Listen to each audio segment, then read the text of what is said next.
Memórias do coração são as coisas que passamos que se transformam ou em lembrança e que podem ou não atingir o coração, dependendo do que a gente viveu.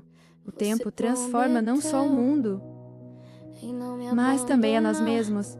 Por vezes, não entendemos que devemos seguir o caminho traçado pelo destino e não os caminhos que traçamos por nós mesmos. Caminhos do destino e autodescoberta. Você não pode impedir certas aflições do próprio caminho que o destino te leva. No entanto, usando sabedoria e inteligência, você descobrirá a sua autodescoberta ao longo da jornada. Você não sabe o dia de amanhã, mas pode fazer seu próprio caminho. O fim do seu caminho é você quem sabe, de acordo com o seu passado e suas vitórias. Seu passado não define seu potencial de força, mas por vezes precisamos de um ombro amigável para as barreiras da vida.